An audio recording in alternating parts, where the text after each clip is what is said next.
Imagine a time when, well, the very fate of nations hung on the choices of kings and, crucially, the words of prophets. Hmm. A world where miraculous deeds quite literally carved history, and the shadow of ultimate destruction loomed large. It really did. This isn't just ancient lore whispered through the ages. It's a profound narrative, just packed with grouping drama and, timeless insights that echo even today. It truly is a narrative that lays bare the high stakes of national decisions and the profound impact leadership has on a society's destiny. Yeah, indeed. Today, we're embarking on a truly epic deep dive into the second book of Kings. A big one. Oh, yeah. Our journey draws from a comprehensive set of excerpts directly from 2 Kings, providing, well, a chronological account of the divided kingdoms of Israel and Judah. Right. We'll be tracing the powerful ministries of towering figures like Elijah and Elisha and the tumultuous, often quite chaotic reigns of numerous monarchs, leading all the way to the eventual tragic fall of both nations. And our mission in this deep dive is really to extract the most important nuggets of knowledge and insight from these ancient accounts. We'll meticulously explore the recurring patterns of leadership, the far-reaching consequences of both righteous and, frankly, rebellious choices, and the surprising turns of events that meticulously shaped these kingdoms. Our aim is to help you understand not just what happened in this incredible historical sweep, but why it matters, why these stories continue to resonate with us, even across millennia. Okay, let's plunge right into the very beginning of the narrative then. Our story opens with King Ahaziah of Israel. He's gravely ill after a fall. Yeah.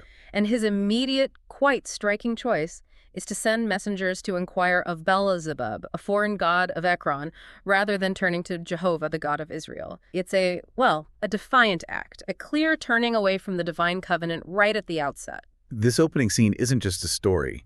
It immediately establishes a recurring high-stakes pattern that defines the entire book. Direct defiance of Jehovah leads to swift, undeniable consequences. It sets a theological precedent that every future king will have to contend with, illustrating that even seemingly private choices of leadership have profound national repercussions. This fundamental principle of divine judgment for disobedience will just resonate throughout the entire narrative of 2 Kings. And the response to Ahaziah's defiance is incredibly swift, coming through the prophet Elijah. He intercepts these messengers and delivers a scathing rebuke, asking, quite pointedly, "Is it because there is no God in Israel for you to inquire of Beelzebub, the god of Ekron?" Such a pointed question. Exactly. Elijah then prophesies the king's death right there on his sickbed due to this act of seeking foreign deities. The message couldn't really be clearer. Precisely. And what happens next escalates the drama significantly. The king, rather than, repenting or even just considering the divine warning, sends military captains, each with 50 men, to seize Elijah. Wow. This is an act of blatant disrespect and an attempt to assert human authority over a divine pronouncement.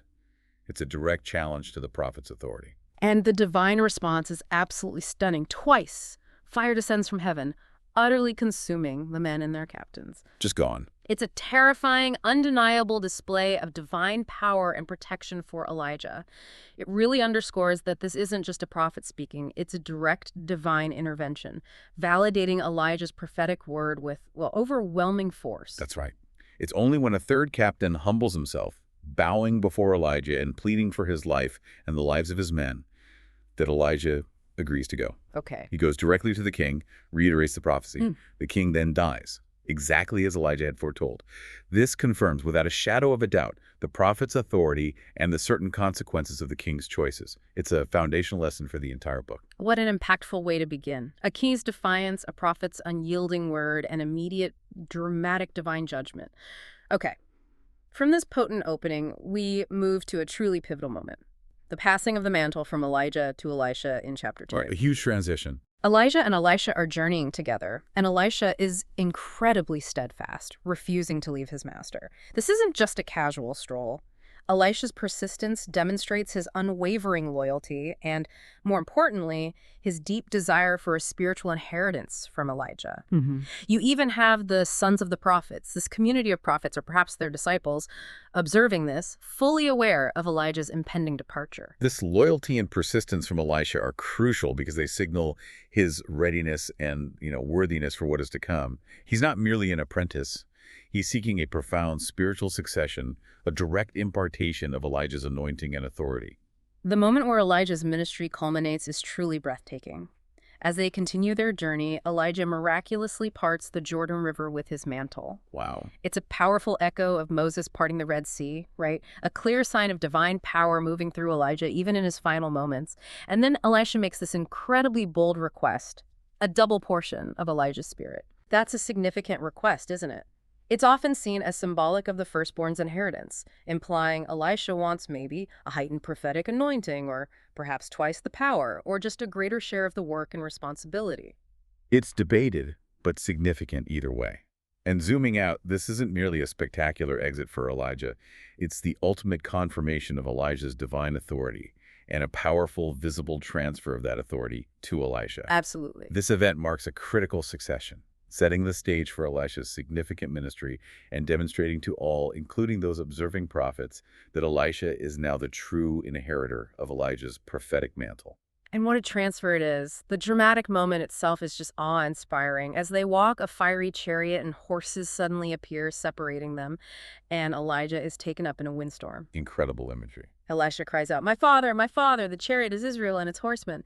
It's an incredible, almost mythical scene, yet presented as very real and impactful, confirming the direct involvement of the divine. This visible dramatic ascent of Elijah underscores the supernatural realm's direct involvement in human affairs.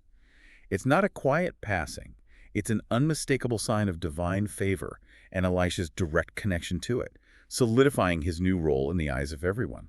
So what does this all mean for Elisha's new ministry? Well, he hits the ground running. His inaugural miracles immediately demonstrate his newly inherited power. He returns to the Jordan, takes Elijah's fallen mantle, and parts the river just as Elijah had done. It's a clear public demonstration of his prophetic succession to the waiting sons of the prophets. There's no doubt left that he is the one chosen to carry on. This immediately establishes Elisha's credibility and validates the transfer of authority. It's a crucial first act to solidify his position as the new, divinely appointed prophet. But then his first acts are quite a mixed bag, to say the least. Yeah, they really are.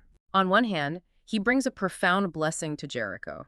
Its waters are bitter and unusable, causing, well, miscarriages and making the land barren. Elisha heals them by casting salt into the spring, declaring the water healed to this day.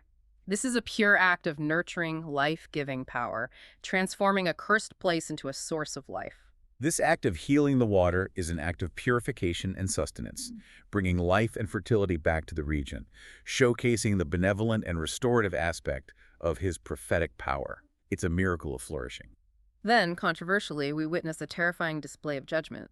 When a group of youths mock him near Bethel, calling him baldhead, Elisha curses them in Jehovah's name. And it gets pretty brutal. Yeah, 2 she-bears emerge from the forest, mauling 42 of them. It's a chilling event that showcases the breadth of his power, from nurturing and life-giving to destructive and judgmental, right from the very start of his public ministry. These dramatically contrasting initial acts, healing the barren, then bringing judgment on mockers, immediately define Elisha's ministry, not just as a continuation of Elijah's, but as an active, sometimes, yes, brutal, administration of divine authority. Right. It underscores that this prophetic power isn't merely for spectacle. It's a direct instrument of justice and order in the kingdom, demonstrating that respect for the prophet, and by extension for Jehovah, carries both blessings and, well, severe consequences. Moving on to part 2. The miracles of Elisha, sustenance, healing, and warfare. In chapter 3, we see Elisha's involvement in a national crisis. There's an alliance of kings Jehoram of Israel, Jehoshaphat of Judah, and the king of Edom campaigning against Moab. A major campaign. And they find themselves in a desperate situation, running out of water in the desert. Imagine the scene. 3 armies, vast numbers of men and animals, completely parched and facing certain defeat without intervention. This desperate situation really highlights the vulnerability of even powerful armies without divine aid. It forces them to seek prophetic counsel, especially from Jehoshaphat, who, as a more righteous king, understands the urgent need to consult Jehovah in such dire circumstances. Absolutely. Jehoshaphat suggests consulting a prophet, leading them to Elisha. Elisha, despite some initial reluctance towards Jehoram, who wasn't exactly a righteous king, No, not at all. he agrees to prophesy, and he doesn't just promise water, he instructs them to dig trenches everywhere, despite the bone-dry conditions. Which must have seemed completely counterintuitive. Totally. Water miraculously appears overnight, coming from Edom, filling the entire valley. It's an incredible, unexpected provision. And what's fascinating here is the strategic and psychological dimension of Jehovah's intervention. It's not just about providing water. The sunlight reflecting on the water makes it appear like blood to the Moabites. They misinterpret this as the allied kings having slaughtered each other. This deceptive mirage unravels the enemy, leading them to rush in to plunder, only to be routed and decisively defeated. This demonstrates how divine power can directly influence the outcomes of wars and shape international relations, often in the most unexpected and, well, clever ways. It's a truly ingenious move. The battle culminates in a desperate, horrifying act by the Moabite king. He sacrifices his firstborn son on the city wall, Oh, yeah. an act that causes great indignation against Israel, abruptly ending the immediate conflict. It shows the extreme, unthinkable measures taken in ancient warfare and the profound psychological impact of such actions. This underscores the barbarity of the era and the desperate lengths to which leaders would go in the face of defeat. This act signals a complex psychological and perhaps spiritual turn in the conflict, halting the advance of the allied kings due to the immense indignation it provoked. Elisha's power isn't confined to grand military interventions, though. He also touches the lives of ordinary people with remarkable compassion. We see this beautifully illustrated in chapter 4. Yeah, these are powerful too. First, there's a widow, burdened by crushing debt, facing the horrific prospect of her sons being sold into slavery. Elisha steps in, commanding her to borrow many empty vessels from her neighbors. Just empty jars. Right.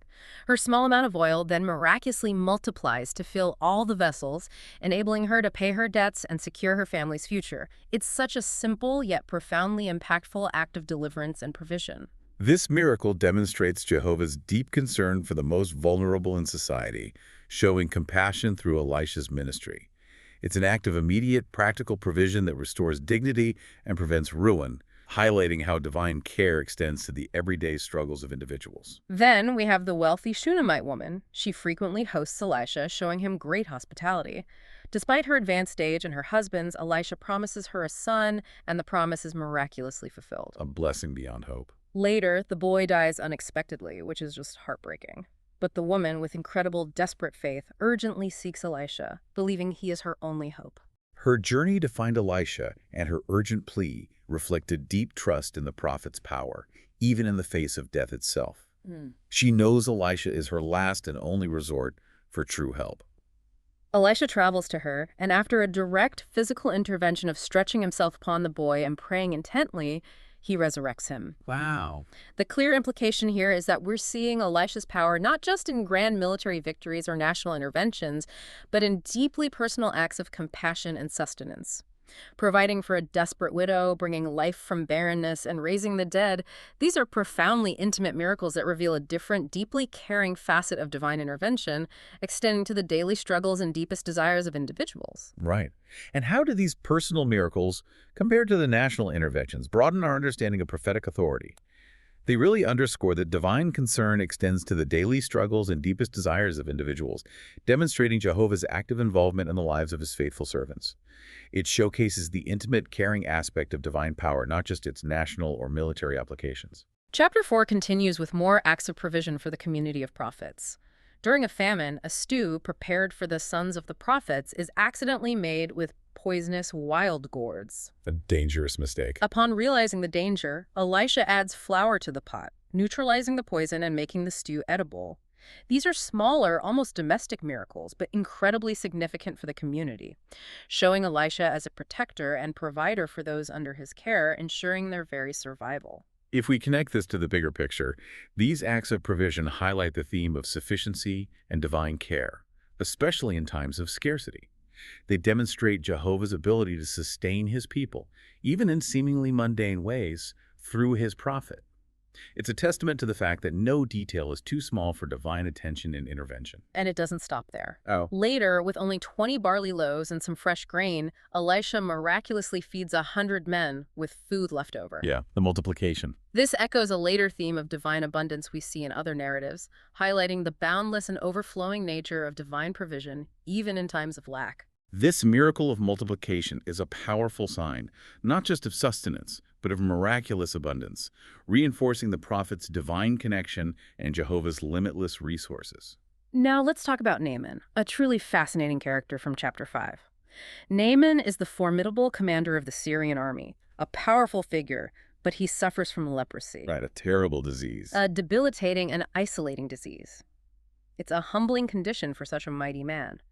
An Israelite girl, captured during a raid, tells Naaman's wife about a prophet in Samaria who could heal him. Amazing, isn't it? It's a small, almost unnoticed detail, a captive girl sharing a simple truth, but it sets a huge chain of events in motion. This small act of faith and kindness from a captive girl initiates a profound international incident, demonstrating how seemingly insignificant individuals can become unwitting instruments of divine purpose. Naaman travels to the king of Israel with a letter, causing immediate distress for the king, who fears it's a pretext for war or an impossible demand. But Elisha intervenes, telling the king to send Naaman to him. However, Elisha doesn't meet Naaman directly, which must have been a shock to the proud general.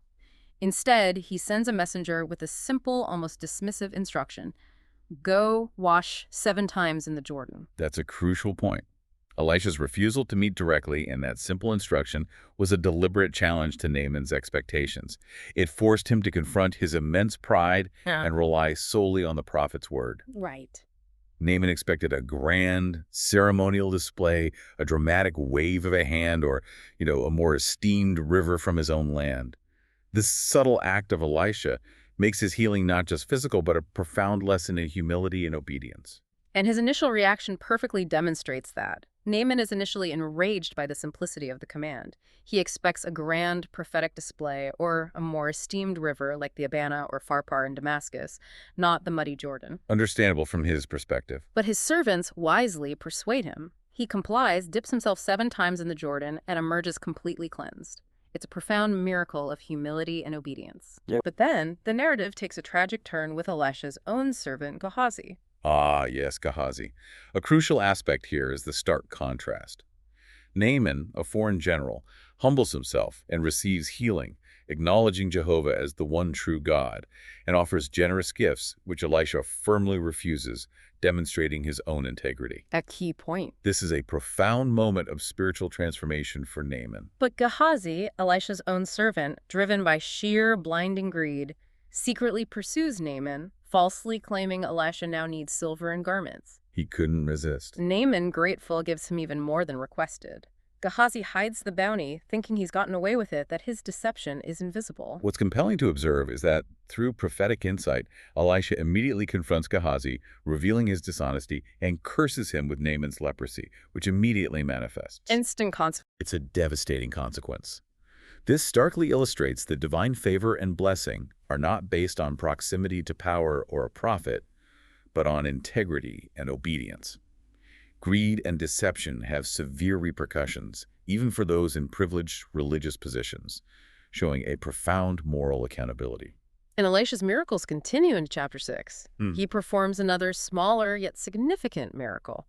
When a borrowed axe head falls into the Jordan River while a son of the prophets is cutting wood. Oh yeah, I remember this one. Elisha makes it float to the surface. It's a small but powerful act of care for his community, preventing financial loss and hardship. This is a practical miracle that demonstrates Elisha's concern for the daily struggles of his disciples, showing that divine power can intervene even in seemingly trivial matters, reinforcing the prophet's constant active care for those under his charge. But then things escalate dramatically. The king of Syria repeatedly plans ambushes against Israel, but Elisha supernaturally reveals these plans to the king of Israel, thwarting them every single time. He's like a divine spy. It's like Elisha has an invisible divine intelligence network at his disposal. Enraged, the Syrian king sends a large army to Dothan specifically to capture Elisha, the mysterious source of this leak. This highlights Elisha's profound prophetic insight, which extends far beyond healing to military strategy and national security. He's not just a healer, he's a spiritual protector of the nation through divine intelligence, foiling enemy plans before they can even be executed. Okay, let's delve into this dramatic scene in Dothan. Elisha's servant wakes up, sees the entire surrounding Syrian army, horses, and chariots, and is absolutely terrified. Understandably so. But Elisha remains remarkably calm. He prays, "O Jehovah, open his eyes so that he may see." And the servant's eyes are opened to behold the mountain full of fiery horses and chariots surrounding Elisha. Wow. An invisible divine army protecting Elisha, completely unseen by the Syrians. The scale of protection is truly immense. This is a powerful visual metaphor for divine protection, revealing that there are unseen spiritual forces at work that far outweigh any human military might. It's a profound reassurance of divine presence and security, demonstrating that Jehovah's forces are infinitely greater than any earthly army. And then it gets even more incredible. Elisha prays again, this time to blind the Syrian army, and they are struck with a temporary blindness. It's like that. He then leads the blinded army right into Samaria, the capital of Israel. This is a masterclass in divine psychological warfare, leading a helpless enemy right into the heart of the capital city without a single sword drawn. If we connect this to the bigger picture, this is a powerful demonstration of Jehovah's protection, not through conventional military might or bloody battle, but through miraculous intervention and even an unexpected act of mercy towards enemies. Right. It challenges assumptions about how power is wielded and how conflicts can be resolved, emphasizing a divine preference for peace when possible, even when given the opportunity for total destruction. The king of Israel, understandably, asks if he should kill them, but Elisha instructs him to instead provide them with food and water before sending them home. Surprising move. As a direct result, Syrian raiding parties cease their incursions into Israel for a time. An act of unexpected mercy leading to peace. What an astonishing turn of events. This act of generosity towards the blinded enemy is a profound lesson in how to treat adversaries. It resulted in a temporary cessation of hostilities, showing that mercy, rather than outright destruction, can sometimes be the most effective and divinely inspired strategy for peace, fostering a different kind of respect. Now we move into part 3. Siege, famine, and deliverance, which truly escalates the stakes to an unimaginable level. In chapter 6, Ben-Hadad, the king of Syria, lays siege to Samaria. Again. This leads to a severe and desperate famine within the city. The conditions become so dire that people resort to unimaginable acts, including cannibalism. The extreme level of human desperation witnessed here, pushing people to such horrific acts, is chilling. It drives the king to a point of murderous despair against his own prophet. Right against Elisha. A stark portrayal of the horrific consequences of prolonged siege, and sets the stage for a truly dramatic shift in the narrative. It's a chilling reminder of human depravity under extreme pressure. We see a woman appealing to the king about her agreement with another woman to boil and eat their sons. The king, horrified, tears his clothes, revealing he is wearing sackcloth beneath his royal robes, a sign of deep mourning and distress. Just absolute despair. In his despair, he blames Elisha for the calamity and sends a messenger to execute him. This is truly a moment of absolute rock bottom for the city. It is precisely this kind of despair that makes Elisha's next move so incredibly powerful. Despite the king's murderous intent toward him, Elisha, aware of the king's thoughts, boldly prophesies imminent divine deliverance. Amazing faith. It's an act of faith against all visible, rational evidence, a testament to the prophet's unwavering trust in Jehovah. Amidst this dire famine, Elisha boldly prophesies in chapter 7 that by the very next day, food prices in Samaria will plummet to astonishingly cheap rates. A seah of fine flour will be sold for a shekel and 2 seahs of barley for a shekel in the gate of Samaria. Unthinkable. From starvation to unimaginable abundance overnight, that's not just a promise, it's an absolute unthinkable transformation, a real game changer. No wonder the king's adjutant couldn't believe it. And what does such an audacious prophecy, delivered in a moment of utter despair, tell us about the nature of faith and divine intervention? It serves as a profound test of belief in Jehovah's limitless power, where human logic utterly fails in the face of the miraculous. The sheer audacity of the prophecy itself serves to highlight the divine power behind it, challenging all preconceived notions. And the adjutant, utterly incredulous, challenges Elisha directly, stating it would be impossible even if Jehovah should open floodgates in the heavens. Open mocking. Elisha retorts with a chilling prophecy. The adjutant will witness the abundance but will not eat from it, a swift, direct consequence for one who doubts the divine word. This exchange immediately sets up a direct contrast between faith and doubt, demonstrating that prophetic pronouncements carry immediate, undeniable consequences, both positive and negative. Then comes the remarkable discovery by the lepers, and the subsequent Syrian flight, also in chapter 7.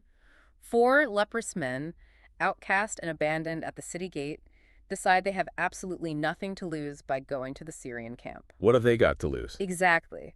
They reason that they will die anyway, whether by famine within the city or by the Syrians, so they might as well try. It's a decision born of sheer desperation. This is a powerful example of how hope can unexpectedly arise from the depths of desperation, and how those on the fringes of society can become central to a nation's salvation. Jehovah often chooses the most unlikely instruments for his greatest interventions. The most impactful moment unfolds when Jehovah miraculously causes the Syrian army to hear sounds of chariots, horses, and a great army, leading them to believe the king of Israel has hired foreign kings to attack. Phantom armies. The Syrians flee in a complete panic during the night, abandoning their entire camp, including horses, donkeys, tents, food, silver, and gold. 4 outcasts, the lowest of the low, stumble upon the answer to an entire city's prayers. And the Syrians, hearing phantom armies, it's an incredible, unseen divine intervention, illustrating the power of manipulated perception. If we connect this to the bigger picture, this highlights Jehovah's tendency to use the most unlikely people and means to achieve his purposes. It also powerfully demonstrates his ability to manipulate perceptions and create overwhelming panic to secure victory without direct conflict or a single Israelite soldier. The fear instilled was entirely supernatural, leading to a complete and frantic abandonment of their siege. The lepers, realizing the magnitude of their discovery, report it to the city gatekeepers. The news eventually reaches the king, who, still cautious, initially suspects it's a Syrian trap designed to lure out the Israelites. Sensible caution, perhaps. But servants are sent to confirm the deserted camp, finding abandoned articles and garments strewn along the Syrian escape route. The people of Samaria then stream out and plunder the Syrian camp, leading to the dramatic, literal fulfillment of Elisha's prophecy concerning abundant and cheap food prices. The careful verification by the king's servants adds to the credibility of the miraculous deliverance, making it undeniable and publicly witnessed. This reinforces the theme of accountability for both faith and doubt. So what does this all mean? Not only was the prophecy of abundance fulfilled down to the last detail, but also the fate of the disbelieving adjutant. He's put in charge of the city gate, and in the rush of the jubilant crowd, he is tragically trampled to death, exactly as Elisha had prophesied. Wow. It's a powerful validation of Elisha's prophetic authority and the absolute reliability of Jehovah's word. This reinforces the theme of accountability for both faith and doubt. It's not just a story of miraculous deliverance, but also a stern reminder of the reliability of prophetic pronouncements and the severe consequences of disbelieving them, especially when they come from a divinely appointed source. Moving into part 4. Kings and kingdoms, political turmoil and decline. We start with a pleasant return to the story of the Shunammite woman in chapter 8. Elisha had previously warned her of a 7-year famine and advised her to relocate. Wise counsel. After 7 years, she returns and appeals to the king for the restoration of her house and land, which would have been confiscated during her absence. This highlights the foresight of the prophet and the prudence of listening to his counsel, which ultimately saved her family from the famine's devastation, underscoring the value of obedience to prophetic warnings. And here's a truly amazing instance of serendipitous timing, almost like a divine arrangement. Coincidentally, Gehazi, Elisha's former servant, the one struck with leprosy for his greed, is with the king at that very moment. Gehazi again. Recounting Elisha's great deeds, including the resurrection of the Shunammite woman's son. Upon hearing this first-hand account, the king immediately grants her request, ordering all her property and its produce to be restored. Amazing timing. It's a lovely moment of justice, a reminder that even years later, acts of kindness can be remembered and rewarded in remarkable ways. It's compelling to observe this perfect alignment of events. It shows how past acts of faith and hospitality can lead to future blessings, and also highlights the enduring influence of the prophet Elisha, even through the testimony of his disgraced servant.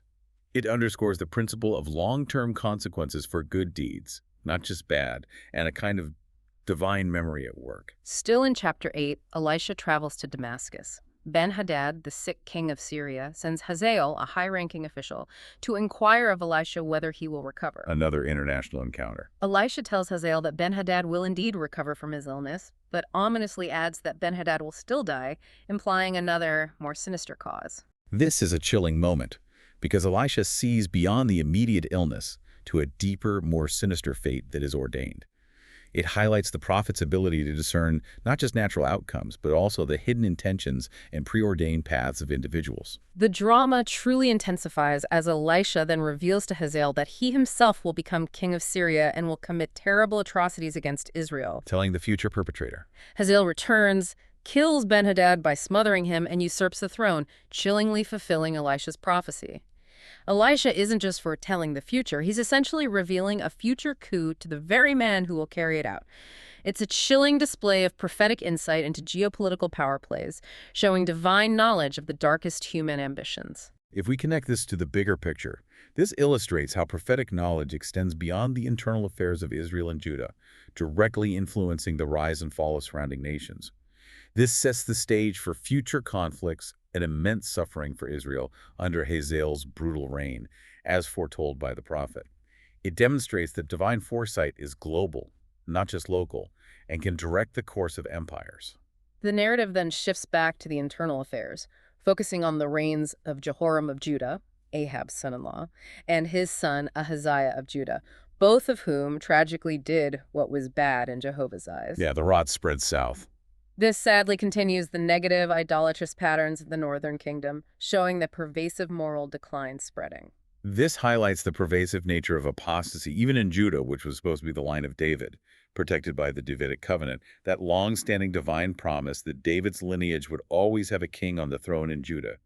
The influence of wickedness from Israel was clearly infecting the south. Then, in chapters 9 and 10, we get to Jehu's bloody purge.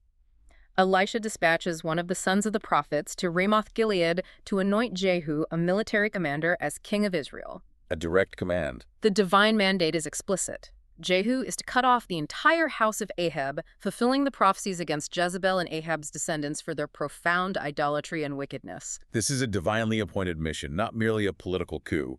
Jehu is an instrument of judgment carrying out divine wrath against a deeply corrupt and idolatrous dynasty. His mandate is clear: absolute eradication of the house of Ahab. Okay, let's unpack this brutal yet divinely sanctioned purge. Jehu's fellow officers immediately recognize and proclaim him king.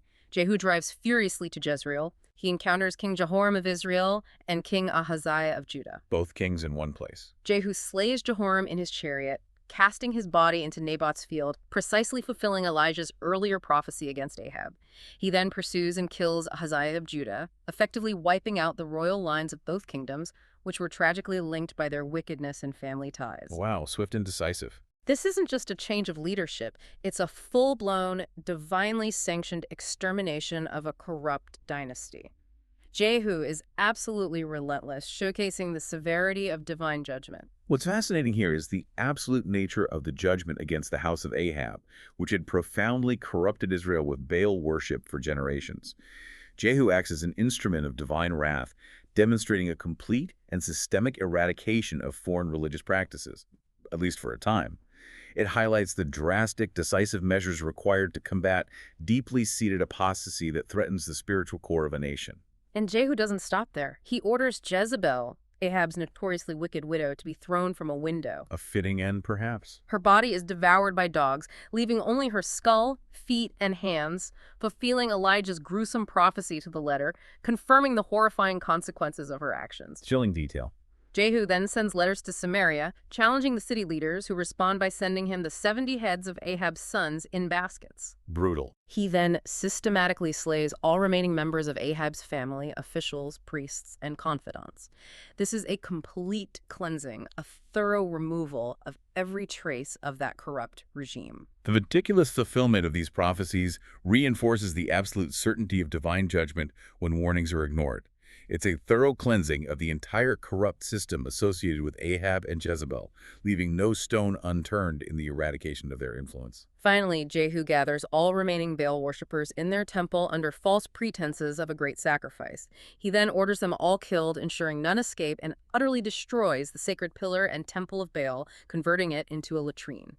A very public statement. It's a complete, public, and utterly defiling end to Baal worship in Israel. This final act by Jehu signifies a decisive, uncompromising break with the most egregious idolatry that had plagued Israel for generations.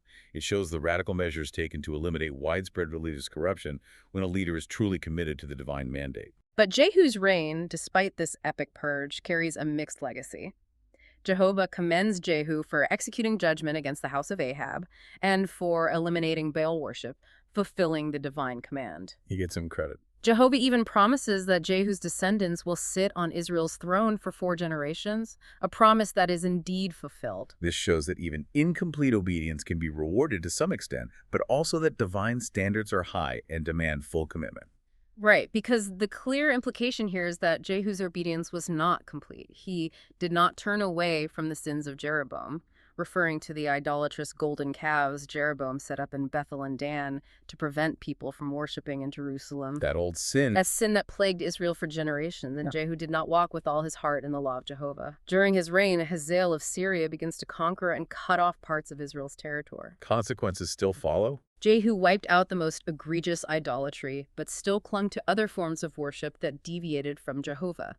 It's a powerful lesson that even leaders who do some good can have significant flaws, and incomplete obedience carries lasting consequences for the nation. This raises an important question. What does Jehu's mixed legacy tell us about leadership and reform? It suggests that external purges, while necessary for immediate threats, don't guarantee true internal faithfulness or prevent future decline if the heart of the people and their leaders isn't fully committed to the divine will. Superficial changes won't sustain true righteousness in the long term, and the lingering effects of earlier sins can continue to plague a nation. In chapter 11, we shift back to Judah, where another dramatic political and religious event unfolds. Athaliah, the wicked mother of King Ahaziah and daughter of Ahab and Jezebel, Of that lineage. attempts to seize power by ruthlessly destroying all the royal offspring after her son's death. She's trying to wipe out the Davidic line completely, a direct challenge to Jehovah's promise. This is an incredibly ruthless and desperate act, driven by a lust for power and inherited wickedness from her notorious parents. It represents a direct and profound threat to the Davidic covenant, the long-standing divine promise that David's lineage would always have a king on the throne in Judah. The future of the entire royal line hangs by a thread. The narrative takes an astonishing turn here. One infant son of Ahaziah, Jehoash, or Joash, is secretly hidden from Athaliah for 6 years in the temple by his aunt, Jehosheba. Hidden in the temple. In the 7th year, Jehoiada the priest orchestrates a carefully planned coup, rallying the army chiefs, loyal Levites, and guards. This is pure political and religious drama. A ruthless queen trying to wipe out her own lineage, a hidden infant, and a dramatic priest-led coup. It's a stark contrast to Jehu's bloody rampage in Israel, yet equally decisive. What's fascinating here is how the Davidic line in Judah is miraculously preserved through a singular, courageous act of defiance and faithfulness by Jehoiada the priest. It highlights the crucial role of the priesthood in safeguarding the covenant and the royal lineage, demonstrating profound divine providence at work in moments of extreme peril, even when all seems lost and the promise appears shattered. Joash is brought out, crowned and anointed king within the temple, with the people celebrating, shouting, "Long live the king!" Athaliah hears the commotion, cries, "Conspiracy!" and is swiftly executed outside the temple, bringing her reign of terror to an abrupt end. A decisive end. Jehoiada then makes a solemn covenant, binding Jehovah the king and the people to be Jehovah's people. They subsequently destroy the temple of Baal, its altars and images, killing its priest. It's a moment of profound renewal for Judah. This covenant renewal is a pivotal moment for Judah, a recommitment to Jehovah after a period of deep apostasy. It highlights the spiritual nature of kingship in Judah, unlike the more chaotic successions often seen in Israel, emphasizing a renewed devotion to divine law. In chapter 12, we see King Joash reign for 40 years in Jerusalem. He does what was right in Jehovah's eyes for as long as Jehoiada the priest guided him. Key phrase, as long as Jehoiada guided him. Exactly. However, even under Jehoiada's strong influence, the high places, those local centers of worship outside Jerusalem, often combining elements of Jehovah worship with other practices, were not removed. Still there. The clear implication here is that a king who starts off strong and undertakes vital religious projects like temple repair still can't quite bring about full religious purity across the land. It shows how deeply ingrained some traditional practices were, even under a good king. What does the persistence of high places, even under relatively righteous kings like Joash, signify? It illustrates the deeply entrenched nature of popular religious practices and the constant challenge of maintaining exclusive worship of Jehovah in the face of long-standing traditions. It suggests that external compliance doesn't always translate to deep internal spiritual change across the entire populace, and that old habits die hard. Joash initiates a significant project to repair and restore the house of Jehovah, the temple, which had fallen into disrepair. He funds it through donations collected in a chest placed at the temple gate. A practical solution. While priests were initially responsible for the repairs, the king later appoints overseers for the actual construction work to ensure its completion and proper use of funds. This is a positive, proactive step, demonstrating his commitment to proper worship. The focus on restoring the temple signifies a powerful return to the proper, centralized worship of Jehovah, a very important act for any righteous king to undertake. However, the need to appoint overseers suggests some issues with the initial process or accountability, revealing that even good initiatives require strong management. Now, in chapters 13-16, we witness an accelerating decline and rapid succession in both Israel and Judah. It's a complex, often depressing period where the pattern of disobedience becomes increasingly entrenched. The downward spiral really picks up speed here. Starting with Jehoahaz of Israel, he reigns 17 years, continuing the pattern of doing what was bad. Jehovah delivers Israel into the hand of Hazael of Syria, severely oppressing them and reducing their military strength to almost nothing, a direct consequence of their continued unfaithfulness. This is a direct consequence of their continued disobedience, as repeatedly warned by the prophets. The severe oppression by Hazael serves as a stark, undeniable reminder of the cost of straying from divine commands and the escalating nature of judgment. Interestingly, Jehoahaz does pray, and Jehovah hears, providing a savior, likely an unnamed deliverer, or perhaps future kings who would bring some relief. A small mercy. Then Jehoash of Israel reigns 16 years, also doing what was bad and maintaining Jeroboam's idolatry. Even in judgment, there's a glimmer of divine mercy for a humbled prayer, though the underlying sin persists. This illustrates that even a fleeting moment of turning to Jehovah can elicit a response. Yet without true repentance and complete obedience, the core issues remain, leading to continued national weakness. The most impactful moment with Jehoash comes with Elisha's final illness and death. King Jehoash visits the dying Elisha, weeping. Elisha instructs him to strike the ground with arrows. Jehoash strikes only 3 times. Only 3. Elisha expresses anger, stating he should have struck 5 or 6 times for complete victory over Syria. This interaction reveals that human faith, or the lack thereof, can directly limit the scope of divine intervention and blessing. It's a powerful lesson in the synergy between human obedience and divine power. This interaction with Jehoash on Elisha's deathbed is incredibly poignant. It underscores that even great prophets can only achieve what the faith of the people, and especially the king, allows. It's a profound missed opportunity for a greater decisive victory, showing the tangible cost of limited faith. And even after his death, Elisha's power is profoundly surprising. A dead man is thrown into Elisha's burial place and miraculously comes to life when he touches Elisha's bones. Still powerful in death. This highlights continued divine power, even beyond the grave, demonstrating that the anointing and power of Jehovah do not cease with a prophet's physical end. This final miracle, even posthumously, serves as a powerful testament to the enduring divine anointing on Elisha, reaffirming the source of his power and Jehovah's ability to work through his chosen ones even in death, symbolizing a hope beyond mortality. Jehoash subsequently defeats Syria 3 times, recovering cities, fulfilling Elisha's limited prophecy based on his limited faith. So the victory was there, but not the complete triumph that could have been achieved with greater trust. A clear illustration of how human faithfulness, or lack thereof, can directly shape the scope and completeness of divine blessing. Now to Judah. Amaziah reigns 29 years, doing what was right, but not perfectly like David, as the high places remain. That familiar caveat. He defeats Edom, but then foolishly challenges Jehoash of Israel to war, resulting in his defeat and capture and the breaking of Jerusalem's wall. It's a stark reminder that even generally good intentions, if not rooted in full, humble obedience, can lead to disaster and national humiliation. His partial obedience and pride ultimately lead to a devastating defeat, demonstrating that even a king who generally does what is right can stumble significantly when human arrogance or incomplete devotion takes over. Azariah, also known as Uzziah, reigns 52 years, largely doing what was right like his father. Yet he also fails to remove the high places and is later tragically struck with leprosy until his death. Another long reign, but ending in judgment. Another king with a mixed legacy, whose good deeds are tinged with lingering disobedience. The persistence of the high places continues to be a recurring, ominous theme, a subtle but significant deviation from exclusive worship that gradually erodes the nation's spiritual foundation, even under kings who are otherwise considered righteous. It illustrates the enduring challenge of achieving total fidelity. Back to Israel. Jeroboam II reigns 41 years, doing what was bad, but remarkably managing to restore Israel's territory, fulfilling a prophecy from Jonah. An interesting twist. A period of unexpected political and military success despite deep moral decay, showing the complex interplay of divine purposes. This demonstrates that national prosperity doesn't always equate to divine approval or personal righteousness. Sometimes Jehovah's purposes for territorial restoration can be fulfilled even through unrighteous kings for his own overarching plans. Then we witness the dizzying, rapid decline of Israel's kings through assassination and idolatry, a clear and tragic warning. A chaotic period follows with a rapid succession of kings, often through conspiracy and assassination.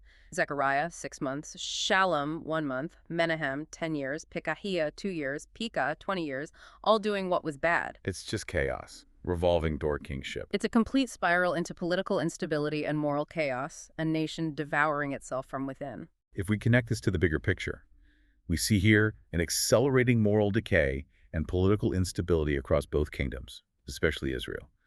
The recurring phrase, "did what was bad in Jehovah's eyes," becomes an increasingly ominous, relentless refrain, unequivocally foreshadowing the coming, inevitable judgment for their sustained apostasy and turning away from the divine covenant. And Ahaz in Judah is particularly chilling. He reigns 16 years, doing what was bad in Jehovah's eyes, not like David. He actively adopts the wicked ways of Israel's kings, even sacrificing his own son in fire, an abhorrent practice. Horrific. Child sacrifice. He embraces foreign altars and customs, forms a self-serving alliance with Assyria against Syria and Israel during the Syro-Ephraimite War, and even desecrates the very temple to please the king of Assyria. Sacrificing his own child? That's just beyond the pale, marking a new low. Ahaz represents a new, profound low for Judah, actively embracing the very abominations that had already led to Israel's decline. His actions are not just personal sins, but systemic corruption that deeply undermines the nation's spiritual core and flagrantly invites severe divine wrath. It is a profound departure from the covenant, signaling a point of no return for Judah. Now we come to part 5, the fall of the kingdoms, exile and consequences. This is the culmination of centuries of choices, both good and predominantly bad. In chapter 17, Hoshea reigns as the last king of Israel for 9 years, doing what was bad, though notably not as severely as some previous kings. Faint praise, perhaps. Shalmaneser, king of Assyria, invades and lays siege to Samaria for 3 long, agonizing years. This prolonged siege signals the end of the northern kingdom. It wasn't a quick, decisive battle, but a drawn-out agony, reflecting the long-suffering nature of Jehovah before final, irreversible judgment is brought upon a disobedient nation. Samaria finally falls, and the kingdom of Israel is conquered. Its people are exiled to Assyria, resettled in various foreign lands. The clear implication here is the complete collapse of the northern kingdom, Israel, after centuries of repeated warnings. The reasons listed directly in the text are a damning indictment of their choices, a comprehensive list of their transgressions. What's fascinating here is the explicit theological explanation for the exile. It's a direct, inevitable consequence of centuries of sustained disobedience and idolatry, despite repeated divine warnings. This raises an important question. What does this prolonged historical consequence tell us about the long-term impact of a nation's foundational beliefs on its destiny? It clearly shows that there are limits to divine patience, and a nation's spiritual choices ultimately shape its political fate. And the list of reasons for their downfall is extensive and stark. They sinned against Jehovah, worshipped other gods, adopted the customs of the nations around them, built high places, erected sacred pillars and Asherah poles, bowed to celestial bodies, served Baal, even practiced child sacrifice. The whole list engaged in divination and sorcery, and stubbornly refused to listen to Jehovah's repeated warnings through his prophets. It's a comprehensive rejection of the divine will, a systematic abandonment of every aspect of their covenant. This isn't just a political defeat. It's a profound theological reckoning. The comprehensive list of their transgressions underscores the justice of the judgment, as they had systematically abandoned every aspect of the covenant given to them, leaving them exposed to divine wrath. To make matters worse, foreigners from various regions are brought in by the Assyrian king to repopulate Samaria. Lions attack them, leading them to believe it's because they don't know the law of the God of the land. An interesting consequence. An Israelite priest is sent back to teach them, but the result is a mixed religion, where they worship Jehovah alongside their own gods, continuing to do according to their former customs. That's a truly fascinating detail, showing how cultures merge, often imperfectly, and how incomplete understanding can lead to syncretism, a diluted, compromised faith that persisted for centuries among the Samaritans. This mixed religion creates the Samaritans, a distinct group with a diluted faith. It's a powerful illustration of the long-term consequences of forced migration and cultural blending, leading to a compromised religious identity that lingered for centuries, impacting future interactions with true Israel. Moving to chapter 18 and 19, after the North falls, Judah faces its own existential threat. But they have a truly righteous king in Hezekiah. A bright spot. He reigns for 29 years, consistently doing what was right in Jehovah's eyes, just as David, his forefather, had done. Hezekiah undertakes extensive religious reforms, removing high places, smashing sacred pillars, cutting down Asherah poles, and even destroying the copper serpent Moses had made, which the Israelites had begun to worship. Even that, Nehushtan. His profound trust in Jehovah, even when faced with an overwhelming superpower, is truly remarkable. This comprehensive reform by Hezekiah is a pivotal moment, boldly reversing generations of apostasy. His actions show a deep personal commitment to exclusive worship of Jehovah, a rare and commendable quality among the later kings, setting him apart as a beacon of faithfulness. The true turning point comes when Sennacherib, king of Assyria, launches a massive invasion of Judah, capturing many fortified cities. Sennacherib's Rabshakeh, his field commander, issues a devastating psychological attack, Taunting. mocking Judah, belittling Jehovah's power compared to other gods, and urging surrender. Hezekiah's officials are distraught, facing an overwhelming existential threat from the most powerful empire of the day. The Assyrian taunts are not just military. They're profoundly theological, directly challenging Jehovah's sovereignty and very existence. This sets the stage for a dramatic showdown between human might and divine power, where the outcome depends entirely on Hezekiah's unwavering faith and the direct intervention of Jehovah. Hezekiah, in profound distress, prays fervently to Jehovah, spreading Sennacherib's blasphemous letter before him in the temple. Isaiah the prophet delivers Jehovah's comforting response. Jehovah will defend the city, and Sennacherib will not enter. A powerful promise. That very night, miraculous intervention occurs. An angel of Jehovah strikes down 185,000 Assyrian soldiers. It's an astonishing number. Sennacherib withdraws, returns to Nineveh, and is later assassinated by his own sons while worshiping his god. The contrast between human pride and divine power couldn't be starker. If we connect this to the bigger picture, Hezekiah's reign and this specific deliverance stand out as a pivotal moment of profound faith and divine vindication amidst widespread decline. His actions demonstrate the immense power of genuine repentance and absolute trust in Jehovah, showing that even against impossible odds, divine intervention is not only possible, but powerfully decisive. It's a testament to the fact that when a nation truly turns to Jehovah, he responds with overwhelming power and immediate action. In chapters 20 and 21, Hezekiah falls critically ill. Isaiah the prophet delivers a message that he will die. Hezekiah prays fervently, weeping, and Jehovah hears his prayer, adding 15 years to his life. Granted more time. A miraculous sign is given. The shadow on the staircase moves backward 10 steps. The core takeaway here is a miraculous healing and added years. But then a moment of pride or indiscretion leads to a chilling prophecy about a future destruction. It's a powerful reminder that even the best leaders are human and can make mistakes with long-reaching, even generational consequences. This temporary reprieve for Hezekiah is a testament to Jehovah's compassion for sincere prayer. However, his subsequent pride in foolishly showing all his treasures to the Babylonian envoys reveals a human flaw that, in a sense, provides a preview of Judah's ultimate fate. Right. It shows that even great faith can be momentarily overshadowed by human weakness, with devastating long-term implications. Later, envoys from Babylon visit Hezekiah, and he foolishly shows them all his royal treasures and armories. Isaiah then delivers a stark prophecy. A time will come when all those treasures, and even Hezekiah's own descendants, will be carried away to Babylon. This sets the definitive stage for the coming doom, shifting the focus from Assyria to Babylon as the next instrument of judgment. This prophecy is crucial, as it firmly establishes Babylon as the future instrument of divine judgment, foreshadowing and sealing the ultimate fate of Judah, despite Hezekiah's righteousness. It's a long-range divine perspective on history. The ultimate low point in Judah's spiritual history comes with Manasseh, Hezekiah's son, who reigns for an astonishing 55 years, doing what was bad in Jehovah's eyes to an unprecedented degree, effectively undoing all his father's reforms. A very long, very bad reign. He rebuilds high places, erects altars to Baal, worships all the army of the heavens, sacrifices his own son in fire, a truly abominable act, practices magic, and consults spirit mediums. He even places a carved image of Asherah within the very temple, desecrating Jehovah's dwelling. Defiling the temple itself. Jehovah declares that such calamity will come upon Jerusalem and Judah that the ears of everyone who hears of it will tingle, and that he will wipe Jerusalem clean. Manasseh is also explicitly responsible for shedding much innocent blood.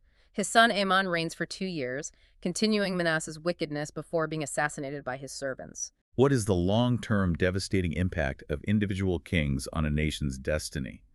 Manasseh's profound and widespread wickedness effectively seals Judah's fate, demonstrating how deeply ingrained idolatry and widespread corruption can negate earlier reforms and provoke the most severe divine judgment. His lengthy and deeply sinful reign becomes the irreversible turning point for Judah's ultimate downfall. In chapters 22 and 23, amidst this deepening gloom, we encounter Josiah, Judah's last great reformer. Another bright spot, but late in the day. He reigns for 31 years, consistently doing what was right in Jehovah's eyes, and uniquely did not deviate to the right or to the left from the divine law. He's a true bright spot, a beacon of faithfulness in a rapidly darkening period. Josiah stands out as a king of exceptional integrity and singular devotion, representing a final, powerful attempt to avert the impending doom. His righteousness is presented as uniquely complete among Judah's later kings. Okay, let's unpack this pivotal moment in his reign. In his 18th year, while undertaking much-needed repairs of the temple, Hilkiah the high priest finds the book of the law. Found. Lost for who knows how long. Shaphan the secretary reads it to Josiah, who, upon hearing the words, tears his garments in profound distress, realizing the nation's deep and profound disobedience against Jehovah's commands. The discovery of the Book of the Law is such a pivotal moment. It ignites a true revival, and Josiah's response is immediate, heartfelt, and deeply contrite. Josiah's genuine contrition upon hearing the law is crucial. It leads to a national repentance that, while unable to completely reverse the long-term judgment due to previous generations' deep-seated apostasy, does postpone the immediate calamity. This act of humility is remarkable and directly affects his personal fate. What's fascinating here is the sheer scope and detail of Josiah's reforms. He's not just superficially cleansing, he's systematically eradicating every vestige of idolatry as prescribed by the law. Josiah sends to inquire of the prophetess Huldah, who confirms the coming calamity on Jerusalem due to its idolatry, but assures Josiah that he will be gathered to his forefathers in peace due to his contrite heart and humility.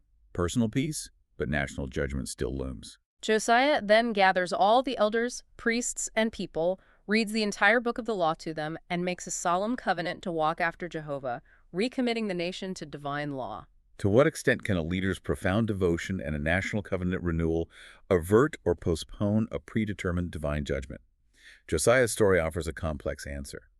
He systematically eradicates every vestige of idolatry throughout the land. This level of comprehensive religious cleansing is a testament to his unique dedication to Jehovah, showcasing what true, complete obedience can achieve, even if only for a time, and securing a personal peace for himself, even as the nation's destiny remains set.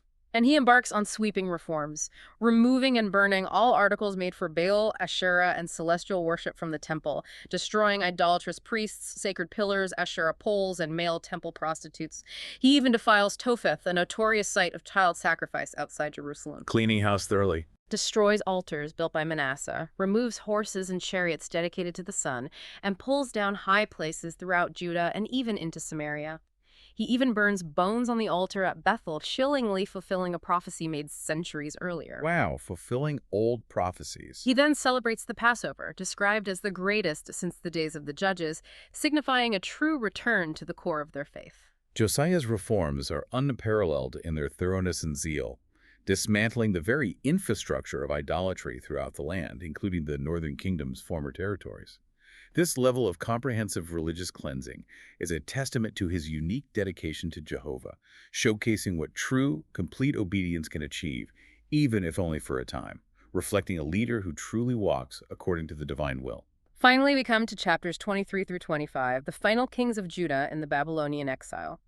Josiah is unexpectedly killed by Pharaoh Necho of Egypt at Megiddo, despite Huldah's prophecy of peace for Josiah himself. It's a shocking end. This is a tragic and shocking end to such a righteous king, perhaps underscoring that the momentum of judgment for the nation was too strong to be fully averted, even by a good king. His peace was a personal one, dying before the full national calamity. His death, despite the prophecy of peace, marks a dark turn, signifying that even the most devout efforts couldn't fully reverse the momentum towards judgment set by previous generations. The peace was personal, not national. The drama truly intensifies as, after Josiah's great reforms, the kingdom still descends rapidly into its final tragic decline. It's a drawn-out, devastating end for Judah, revealing just how deep-seated the corruption was despite Josiah's best efforts. The reforms didn't stick. A rapid succession of short, unrighteous reigns follows. Jehoahaz, 3 months, taken to Egypt. Jehoiakim, 11 years, who becomes a vassal to Nebuchadnezzar, king of Babylon. Jehoiakim, 3 months, during whose reign Nebuchadnezzar besieges Jerusalem and takes Jehoiachin, the queen mother, officials, and mighty warriors captive to Babylon, along with all the temple and palace treasures. This marks the first major deportation to Babylon. This sequence of weak and unrighteous kings underscores the deep-seated spiritual illness of the nation that even Josiah's reforms couldn't fully cure. The quick succession of kings and the beginning of the deportations show the escalating, undeniable nature of Jehovah's judgment, bringing the long-threatened consequences to fruition. Zedekiah, 11 years, is installed as the final king who unwisely rebels against Babylon. Nebuchadnezzar lays a crushing siege to Jerusalem for nearly 2 years, leading to severe famine within the city. The city wall is finally breached. The end is here. Zedekiah and his soldiers attempt to flee but are captured. Zedekiah's sons are slaughtered before his eyes, a horrific, unimaginable torment. His eyes are then put out, and he is taken in bronze fetters to Babylon. It's a truly horrifying, devastating end for the last king of Judah, a powerful and tragic fulfillment of long-standing prophecies. This final brutal siege and the agonizing fate of Zedekiah are the ultimate tragic fulfillment of long-standing prophecies, bringing the Davidic monarchy to a devastating, undeniable end in Jerusalem. It's a stark testament to the consequences of repeated rebellion against divine warnings and the cost of broken covenants. Nebuzaradan, the chief of the guard, systematically burns down the magnificent temple, the king's house, and all the great houses, and tears down Jerusalem's walls. The remaining population, except for the poorest, are carried into exile in the second, devastating deportation to Babylon. Total destruction. Gedaliah is appointed governor but is soon assassinated, leading to the final depopulation of the land as many remaining people, fearing Babylonian retribution, flee to Egypt. If we connect this to the bigger picture, the exile is the ultimate, inevitable consequence of centuries of turning away from Jehovah despite periods of reform. It is the full and tragic fulfillment of long-standing prophecies. The destruction of the temple, the very heart of their worship and national identity, is a particularly symbolic and devastating act of judgment. And then, amidst all this devastation, a final small act of grace is mentioned. In the 37th year of Jehoiachin's exile, evil Merodach, king of Babylon, releases Jehoiachin from prison and grants him an honored place at the king's table for the rest of his life. That tiny detail at the end, this detail, seemingly small amid such overwhelming devastation and loss, offers a subtle, almost provocative thought about the possibility of continued divine grace and the potential for a future, even if distant, restoration, even in the depths of defeat in foreign land. It's a tiny, powerful glimmer of hope in the overwhelming darkness of exile, suggesting that divine purposes are not entirely extinguished even in the deepest despair. We've journeyed through the dramatic and often devastating history presented in the Second Book of Kings. From Elijah's fiery departure and Elisha's powerful, multifaceted ministry, through the tumultuous reigns of kings in both Israel and Judah, we've witnessed relentless cycles of faithfulness and apostasy, incredible, miraculous interventions, and escalating, inevitable consequences. Quite a journey. We saw the complete fall of the northern kingdom, Israel, and ultimately the tragic destruction of Jerusalem and the exile of Judah. This deep dive truly reveals the profound and far-reaching impact of leadership, the unwavering nature of divine justice for prolonged disobedience, but also the incredible power of repentance and faith, as powerfully seen in figures like Hezekiah and Josiah. It illustrates that choices, both individual and national, have inevitable, long-reaching consequences that ripple through generations. This isn't just ancient history. It's a powerful exploration of the timeless forces that shape nations and societies. The relentless pursuit of power, the insidious allure of idolatry, the devastating consequences of moral decay, and the enduring fundamental call for accountability. Absolutely. The patterns of rise and fall, the profound impact of core values, and the human struggle with obedience versus self-will are universal themes that resonate deeply with societies today, offering profound lessons from the past. So, considering the cyclical nature of these narratives, where moments of powerful reform are so often followed by rapid decline, how might we recognize similar patterns playing out in our own times, and what might that imply for our collective future? It's a question worth pondering as we reflect on these ancient stories.